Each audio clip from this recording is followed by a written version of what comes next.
Good morning, beautiful people of the internet, and welcome once more to our Sunday special. Joined as always by the lovely Helen Chorley, the enigmatic Adam Lawrence, the hunky Piotr Rusinek, and the charming Jay Howard. I don't mind saying so myself.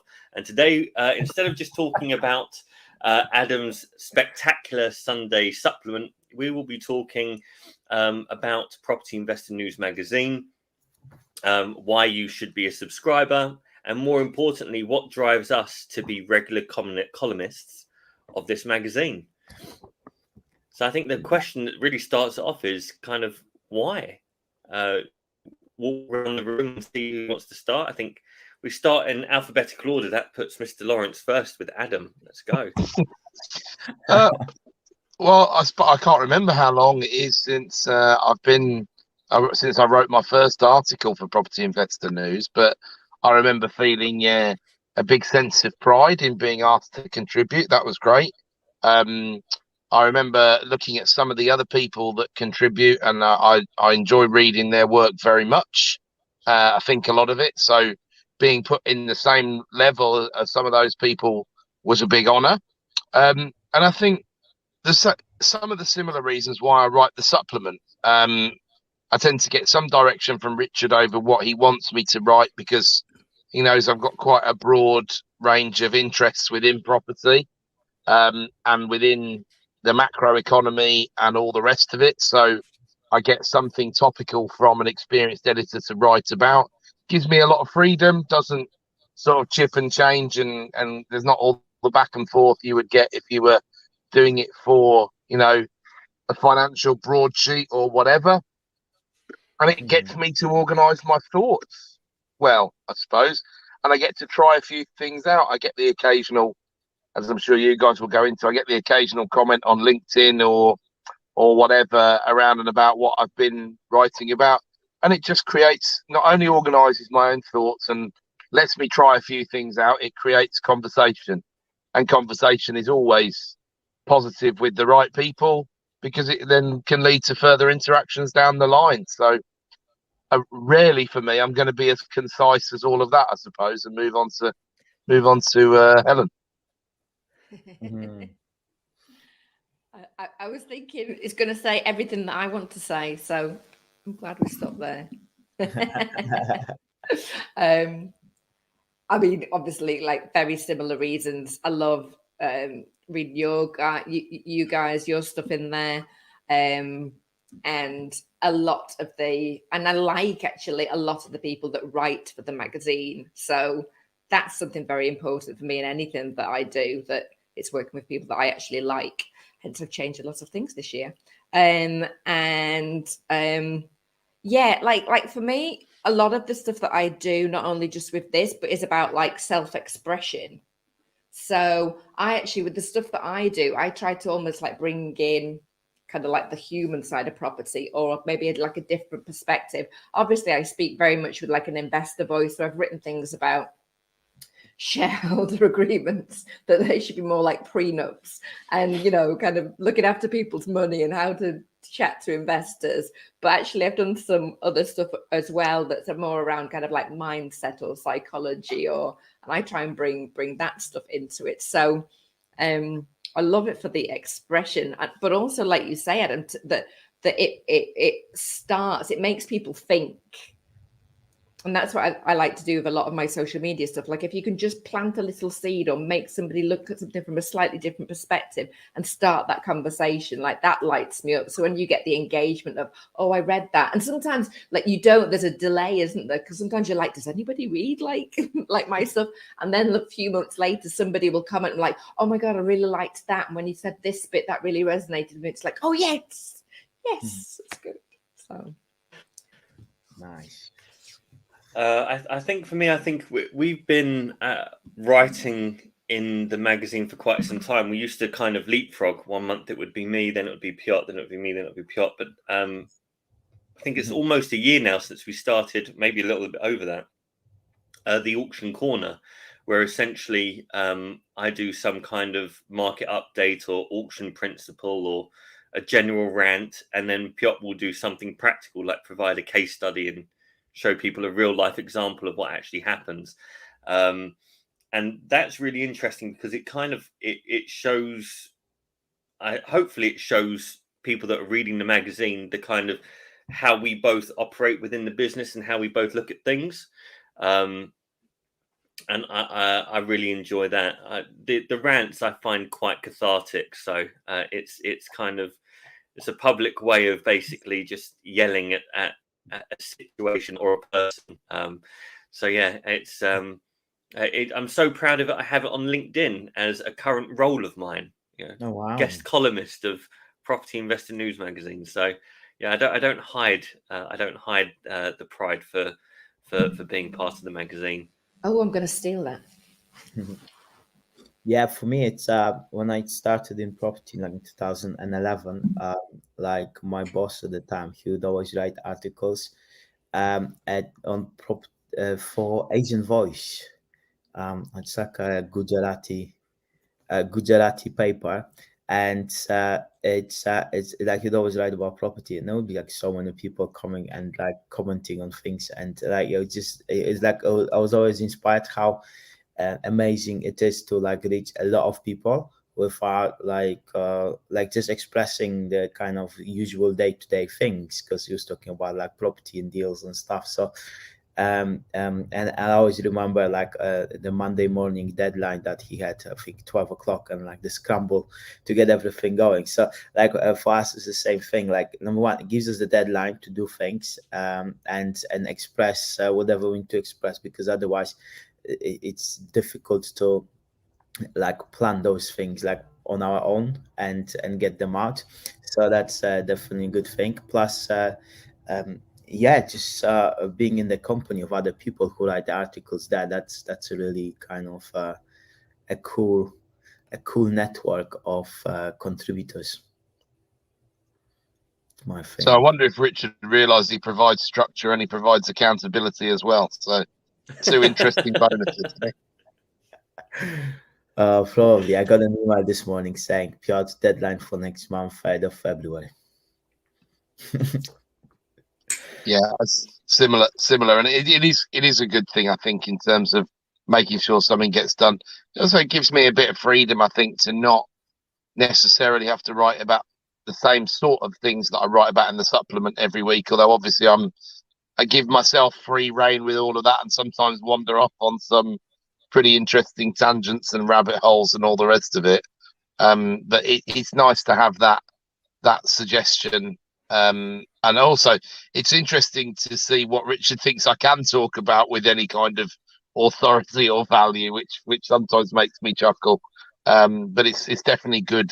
It's definitely good for the soul, and it definitely also, because there are slightly bigger word limits and things like that. You know, the supplement sometimes has had a tendency to go on to 5,000 words, as people have lamented, as they've been on a 3 coffee effort or whatever they call it, whereas things in Property Investor News do need to be more concise, and it does make you sharpen up a little bit as well, I think, and try and think about those several points you're wanting to get across, develop them appropriately but concisely, which I occasionally struggle with. I know you'll all disagree vehemently with me saying that, but occasionally I struggle with. If you were to pick out of all the articles that you'd written, which one had you hoped would get the biggest impact? Like, which one did you think, right, I'm sending this out, this is the one, like this is the one people need to really read and digest? What a great question. For me, I think it'd be one that I did on whether buy-to-let is dead, because that subject has probably been done, you tell me how many times, in the national press, in YouTube videos, in talks, in all the rest of it. And I took a bit of a different tilt to it, as I'm prone to do, and did something that I've not seen or heard anybody do before. But I don't know whether it's one of those, because it's been discussed so many times, people just looked at it and thought, I'm not going to bother reading that one this month. I don't know. It didn't generate lots of individual conversation, but then I didn't make I'm probably not the best at remarketing it when it's all done, because there's normally some social media posts. Jay normally does a very good job of pointing out. So does Helen, and sometimes I'm more like, oh, that's good. They've done the work writing that post. I'll share it, and jolly good. So perhaps I should have tried to stoke the fire a bit more on that one. I think that would probably be my one. Nice. And Helen, what about you? I'm just scrolling back through. So we're like straight to Trello board, and I'm going back through looking at them. I tell you, it's a slightly different question, but I will answer yours. But I'll answer a different one first in a very politician way.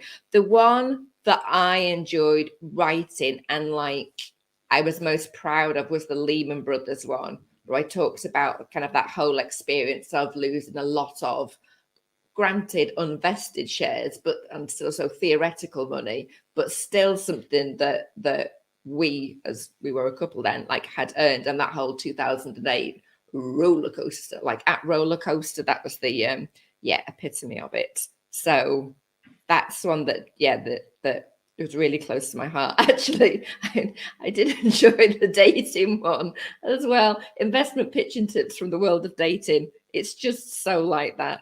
It really is to me. I think of an example on that front every week. So that was quite fun. I guess it's probably, like I say, the ones that talk about stuff from an investor's perspective. So yeah, there was that prenups for property one, where actually I gave a lot of details about Kim and Kanye's divorce, which took a lot of research. That's something entirely different again, at tangent. Yeah, it's probably one of those where it's just like, you know, developers and investors and people on the coal face, you know, come at things from one angle, and actually just to kind of step outside of that point of view and look at it from the different angle, like the person who's handing money over, whose money you're taking, who's given their trust to you, just to be able to give that perspective. I find really, really useful, and I hope it's helpful, and the feedback I've got that it's been helpful. So it'd be one of those on the investor, from the investor perspective. Of which what about your one, Jay? I think my favorite one has to be the one that got the biggest reaction from one of the co-columnists. So I wrote about what happens if you fail to complete an auction. Yay. And Richard got an email from one of the other guys that writes regularly for the magazine, and said, right, he's terrified me. I'm never buying a property at auction. So I thought, okay, well, it's made the right kind of impact, because the article was really designed to say, look, if you're going to be in the auction, you need to be someone who's going to take action and follow through what you say you're going to do. The consequences of not doing that are actually quite dire. So I just kind of laid all of that out, and it wasn't really meant to be like anything for scare factor, because it's all factual. These are things that can happen if a seller is motivated to do that, or likewise if a seller fails to complete, which not a lot of people were really aware of. That was another kind of comment we got from that. Then the buyer can force specific performance of the contract and all those kind of things. So that was a really interesting and fun one to write about. What about you, Piotr? What was the favorite kind of case study you've written about? Yeah, I think I mean, it's like, for me, the case study are like the most interesting thing ever. And I think, I mean, there was one case study that I was writing about that's like so related to exactly what you're talking about, the failing to complete. And I was like, and like it was kind of like heartbreaking on one side, because one guy who was ready, like he wanted to buy the property, put down the deposit. Not only like he didn't complete on this, he asked for more time and paid more deposit, and then he failed to complete. And on the other side, there was a guy who basically was really needed to sell this property, and we had to like reoffer it, and it was like the whole story of the ins and outs of like completing, not completing, wanting to sell, and like wanting the certainty. So like the both sides of the story, because obviously like people who buy something in the auction, they want to complete. But if you expect to get a mortgage and stuff, then it was like a really kind of like I was torn between the two sides, because I wanted the person who bought this to really buy this, like, and he wanted to buy this, and then I wanted the seller to also have the money because that he needed for other things, and it was like, how we make this happen. So that was my favorite. I mean, favorite as in like the most heartbeat generating type case study. I think another good question would be if it was literally like gloves are off, Richard turned around to you and said, whatever, write about whatever, write about 1970s porn if you have to, just write whatever you want about anything you want. What would you write about? What would be like what would you just kind of, you want to get your teeth in? He's given you 2,500 words, which is not far off. You know, it's like an extra 30% on really what you're allowed to spend in terms of word count. What would you go completely off the reservation on? Would we have to write it under our own name, or could it be anonymous? It's full credit, Adam. There's no point stepping away from this. You've got carte blanche, sir. Carte blanche. See, there's maybe a different answer to that question. That's all. Because you could do quite a cool one on. I mean, you know, if it's anonymous, it gives you the protection from being litigated against. For example, just thinking that might be interesting. So I'll have to change my answer on that basis, I think, Jay. I quite but if you were to say whatever you were going to say, if it was anonymous, then everyone would know it wasn't really anonymous because it was you. You can say it anyway. You would have grasped yourself up in advance. It's nothing I haven't said before, to be honest with you. So yeah, that's fair enough. That is fair enough. I think I'd be tempted to write one on the property education industry. I think that would be, and try and be maybe a little bit more charitable than perhaps I've been in the past, or let's say focus less on the negatives, which is what we do tend to focus on, and try and do a balanced piece about the whole thing and some of the good things that have come out of it. And I won't be able to resist a few side swipes, of course. That's just the nature of the beast. But a rounded piece on the property education industry, I think, is where I would go with it. Oh, that would be juicy. Super juicy. Helen, what would be your kind of gloves off, carte blanche? What were you going for? If it had to be property related, there are some developers that I would really, really, really love to write about. And actually, do you know what? Maybe that's actually my favorite one that I've done. The Lehman one was a bit depressing, but I did. Do you remember one called the man in the mask, or the masked man? That was about a specific property developer, so that's worth a read. But I'd like to do that. There's a lady developer I'd really like to write about as well. That would be like really interesting reading. But a few of those, you know, should we dispel some myths here, or should we dispel some kind of smoke and mirrors? Can't imagine who you'd be talking about in either of those cases. So perhaps, and maybe like an expose as well of, like, I don't know, behind the scenes of a reality TV show or something. I don't know. That would be quite fun. As he said in RoboCop, I'd buy that for $1. God, nice. I'm sensing a bit of a theme. I'm sensing, because I'm probably somewhere between where Adam and Helen would be. I would like to talk about cross-collateralization and collective investment schemes that you're seeing a lot of these failed investments through these property traders and gurus. And it all comes down, you hear about it, you know, you're not supposed to hear about it because most people are under NDAs and all that kind of crap. But in the background, a friendly conversation over a couple of drinks, it all comes out that they took money from this project to finish the funding on this project, and they took this from this person and that from that person, and these amount of people in the deal, and they didn't do the, you know, all of that kind of stuff. I think I don't know if I'd make it person specific. I think I would probably focus on it in terms of these are things to look out for. This is the kind of language that's used. This is how you're kind of brought into the deal, and it's okay for a deal to sound good because people do good deals. But that whole cross collateralization is an absolute pisser to try and unravel. Helen's nodding. I think Helen's been in that and seen that.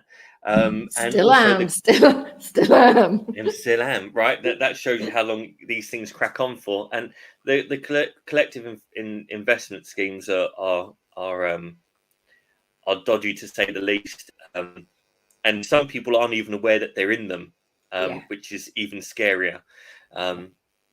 So yeah, a bit more on that rather than, I don't know if I'd sideswipe anyone. I don't know anyone well enough. I have an equal disdain for all, as Adam will find out at the judging days of the Property Investor Awards. I will take the mickey out of anyone there, and it's part of the experience. I was hoping you were going to go for some kind of auctioneers of the UK expose or something like that, Jay, to be honest. You have no idea what one of my latest LinkedIn posts created. I got emails from 2, phone calls and text messages from 2 more, completely misconstruing the whole idea of the article. So I had to, not that I felt I had to, but for relationship's sake, I had to kind of go into the article and say, this is what it means. I think you're being a little bit, maybe you got a bit too much sand in your crevice or whatever, but it's not what you think it is. I managed to moderate the tone and temperature of that statement very quickly. I think there would be too many sore bums if I wrote something like that without necessary provocation, which to be honest, some of them are enjoying provocation. So 50-50, Adam. I'll put that as a backup. That's a plan B. What about you, Piotr? I would write something about like the making of the deal, but like I would want to write about some of the deals that like we never hear about, like because there are like companies that would never really share about anything, or like people in those companies that would never really share about the deals that are happening in London, and like all the off-market type deals. And I would want to write it from like maybe even like from two or three different perspectives. So like maybe one company, maybe another company. So there's like the people get a perspective of how things are done differently to achieve similar results, similar impact.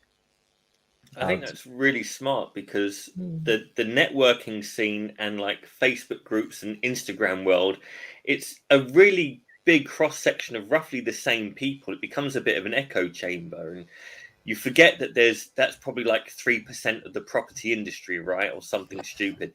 You extrapolate out of there, and the things that are going on, you're quite right, that you just never hear of, or the people you never just hear, don't know exist. And people don't even want to share about it because like there is obviously like once you share something, then it's like people have certain prejudices and certain like make up certain stories, so you have to like really share carefully because people can take it and like make it into a completely different thing. So that's why I think people like don't share about like, and also difficult to share about the deals unless you're into like an award season or something. Yeah. So that would be my article. I think it would take more than 2,500 words though. Once you get into it, it's yeah. I feel Under the Hammer Volume 3 coming out with all your case studies. Coming soon. Listen, you've written half of it already. You just need to repurpose Property Investor News articles. Yeah. And so guys, do you think like we are under threat that at some point Richard Bowser is going to replace us with ChatGPT? And he's going to just write an article about property market in the style of Adam Lawrence. ChatGPT says I'm limited at 8,000 words or whatever. Yeah, that's it's interesting, isn't it? Because what it does do really well is it sets out frameworks. It tops and tails things. it's pretty good. And when you give it a bit of coaching, it gets even better. So it'll be interesting to find out. But I can see that I saw the first sort of barbs being thrown at it towards the search engines are starting to ensure that AI written content is downgraded in their algorithms. Well, of course they are, because at the moment it's Microsoft who are buying a slice, isn't it? So Google specifically will be out there trying to make sure it doesn't go where they don't want it to go. Interesting that it is Microsoft that are taking that forward rather than Google. I thought, I'm sure there's been a lot of conversations going on, but then Microsoft are the ones who probably got the most form for overpaying in acquisitions in these sorts of scenarios, I think.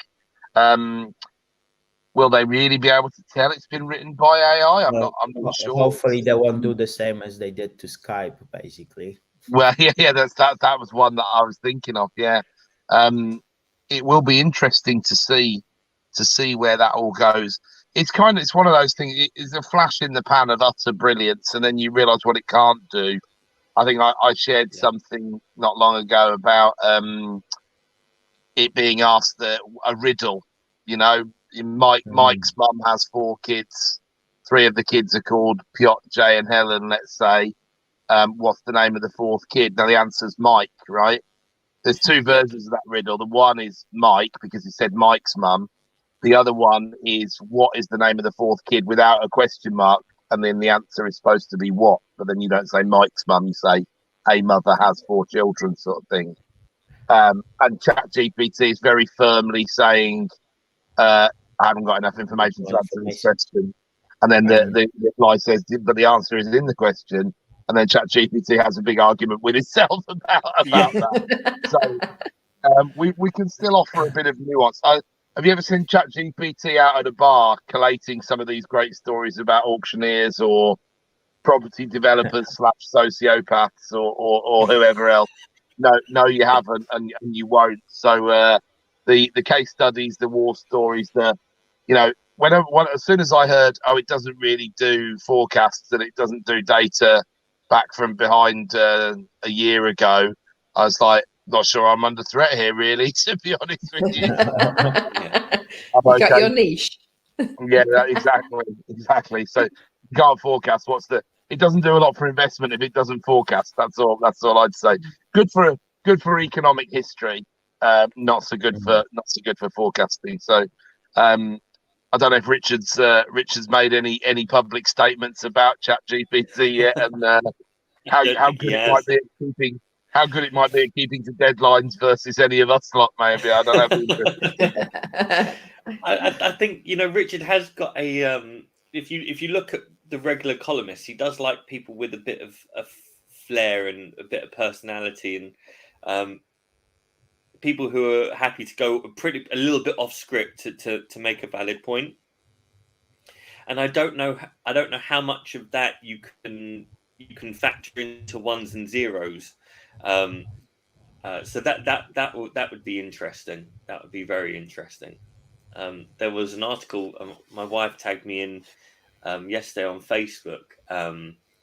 There's content creators or these article creators are going insane at the moment because they're like, well, we're going to be replaced, and then they're kind of bringing up the arguments to not have this as a resource readily available.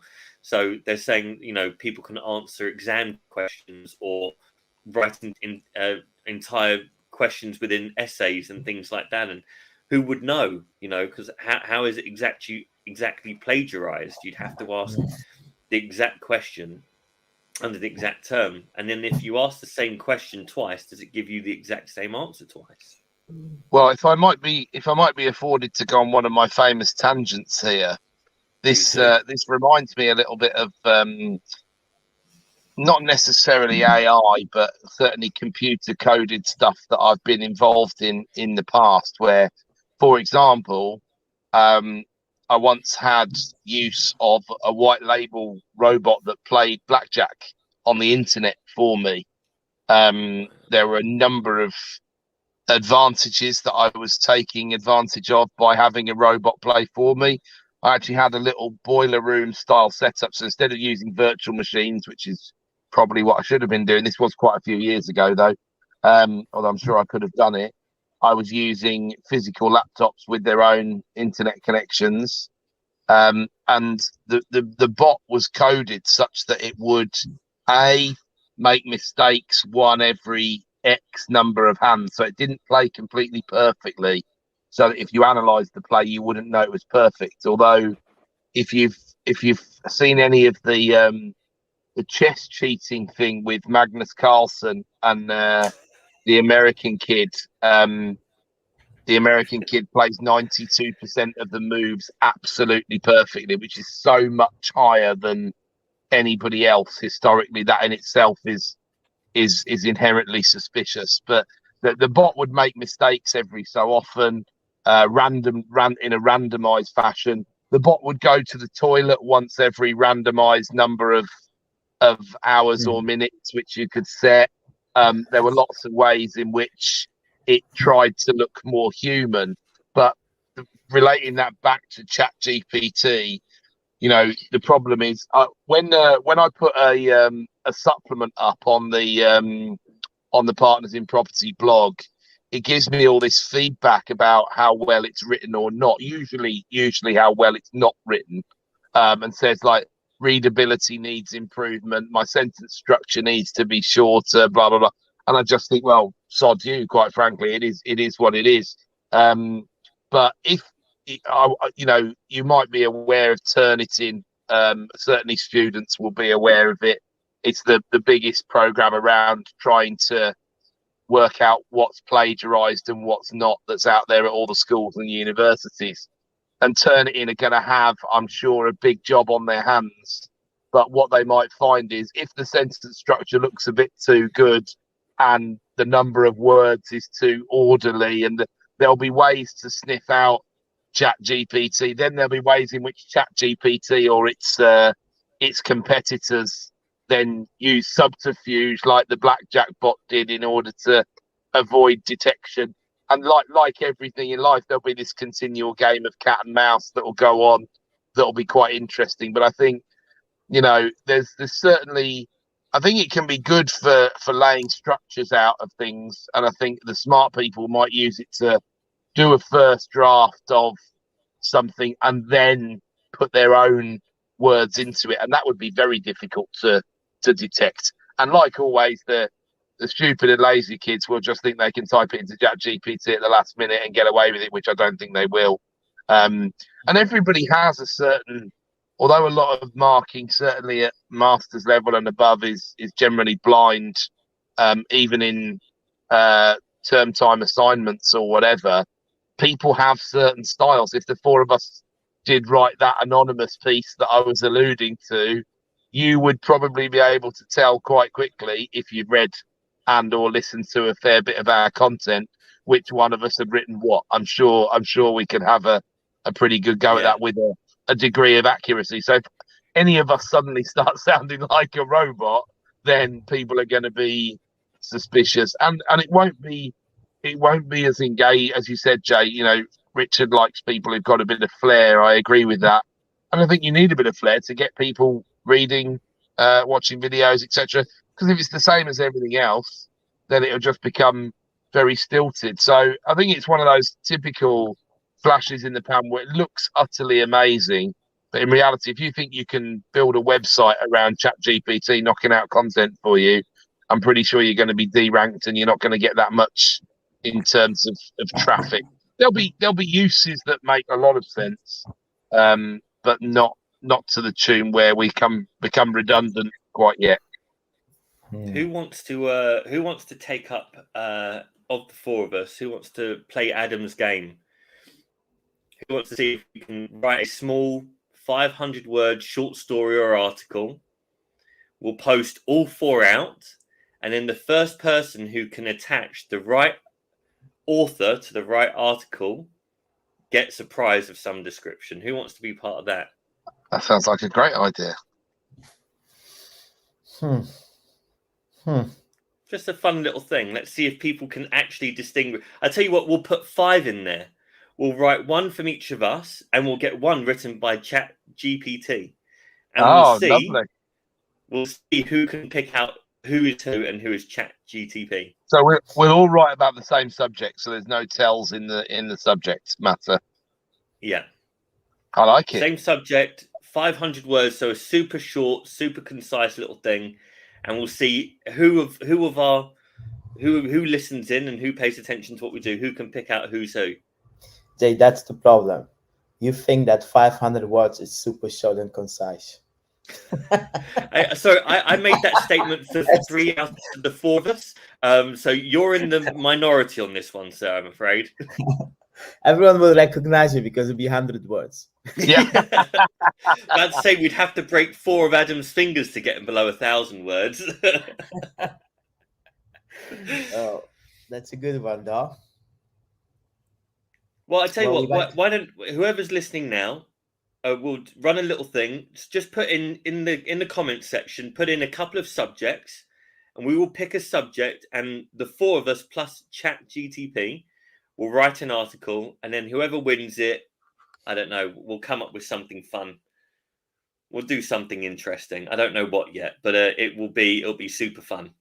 Well, we're gonna type into Chat GPT. Whatever the question is. Yeah, but that's the question. I'm gonna put the style. Well, let's not give that away just yet. We'll operate that in the in the background. Yeah. Okay. We'll make it challenging. It won't be too easy. Okay. Good. Let's do it. Let's get the suggestions in, and next Sunday. What's the prize, Jay? I'm thinking what a prize could be. I don't know. You could have a lovely dinner with Jay in London. We can arrange that. That'll be my treat, steak dinner or whatever. We can see if someone can turn up to Partners in Property for a free day, get the experience at whichever meeting is closest to you. I don't know. You could get 30 minutes on the phone with Helen for free, which is worth 10 times a dinner with me. So, and then we could have Piotr on a Zoom telling you how crap your deal is and what you need to do next to make it amazing. So there's and you get to pick out of those which one you want. We'll make it really fair and easy. Okay. Wow, your creativity is on fire today. I got to sleep till just after 6 this morning, so my synapses are firing. I'm doing well this morning. Oh, nice one. Really good. So I can't hear him. We just heard that here we go. She's come loose. Yeah. No. No. Don't worry about it.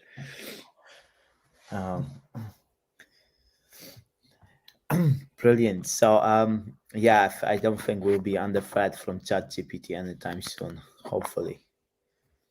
Yeah, not just yet. Not just yet. Cool. But I wonder if Richard. Yeah. Go ahead, Jay. I was about to say I was telling my wife about it a couple of weeks ago, and she was like, "Oh, it can't be that good." So she put in a question around, I think, horse physiology or something like that, because she used to mark papers. So she did this degree and things like that. And then afterwards, because she got such a high score consistently, they asked her to come back and mark other people's papers. So she did that for a little while. So she put in the question, it came back, she said, yeah, I would have given that 4 marks. So it just goes to show, like in certain things where there is, pre-existing long-standing data, it is actually a very intelligent bit of machinery. Well, coding. It passed the MBA exam, passed the bar exam, passed the medical exam. So I'm wondering how many people are going to be now sitting with like glasses and those things with camera, and then having a little thing in the ear, and then someone seeing what they're seeing, typing things, and then just following. What do you think? Well, it may have passed the MBA exam, but was it the Dean's Scholar? That's what you've got to ask yourself. If it's not the Dean's Scholar, it's not worth diddly squat, in my opinion. That's personal. That's personal. Oh, Yeah. That almost felt like a personal attack. Like it passed the law exam. I was like, oh Jesus, okay, yeah. That wasn't a walk in the park for me. So No. Yeah, but you were about 14 at the time, so.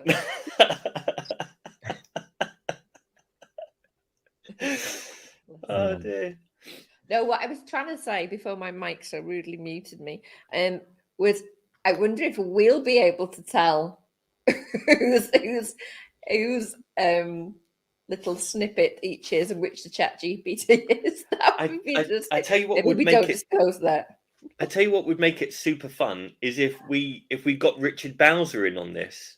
If we turned around to him and said, "This is kind of like a bit of a social style experiment." So the subject will have to be around property, and then we'll put it into the magazine, and whoever gets the order correct is in the chance of winning one of said 4 amazing prizes. You could do it more than once. I was going to say you could do it in the style. We could do it once where we do it in our own style. Then we could do it where we try and do it in the style of a bit like Secret Santa. You know, you do it in someone else's style. That could be quite what I was thinking. Like, if we're trying to like be anonymous, we all have to play down our own style. Yeah, exactly. Yeah.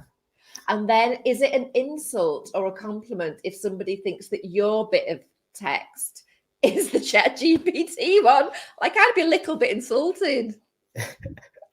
Yeah, this is gonna be fun. I think we're onto something.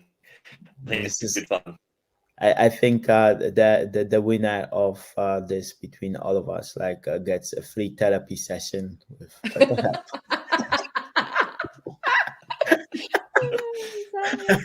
to deal with the fallback. Oh, nice one. That's good. I'm looking forward to the suggestions. Hopefully, they won't be too difficult. They won't require perfect English. I'll drop in like a word that I'll just Google out of the dictionary or something. Oh. We were on a stag do, me and Piotr and a couple of others, this last weekend, and it must have been like 2 or 3 o'clock in the morning. And Piotr was like, "Tell me exactly what's going through your mind at the moment." And one of the words has to be a word I've never heard of before. So I'm drunk at this stage, and I still pulled this word out. He goes, "This is an amazing word." Yeah. So Jay was falling asleep, so I had to get him engaged. And I thought the best way of getting him engaged is come up with a super unusual word. Love it. Oh, amazing! I think let's put a close to this because my mind is already starting to think. I want to see what the suggestions are. I want to start writing this. I want to get this going. I think this could be a lot of fun. Nice. Well, no, that's really good. I think it's been a great session. And if anyone's got still wrapped in the foil version of Property Investor News, open it up, give it a read, and looking forward to the suggestions. And when are we writing this article? By next week, we'll come up with a deadline. Yeah. I think if it can't go into February's edition, I think we should approach him, do our normal articles, and then ask him if he can create space specifically. So it'll have to be in by the 3rd of Feb or whatever. Okay. Real pressure. Right, it's going into print, so we need people's responses as soon as possible on this. Okay. Nice, Jay. Cool. Thank you, guys, and thanks everyone who's listening. And back next week. And have a great day. Have a great Sunday. Thanks, everyone. Have a great day, guys.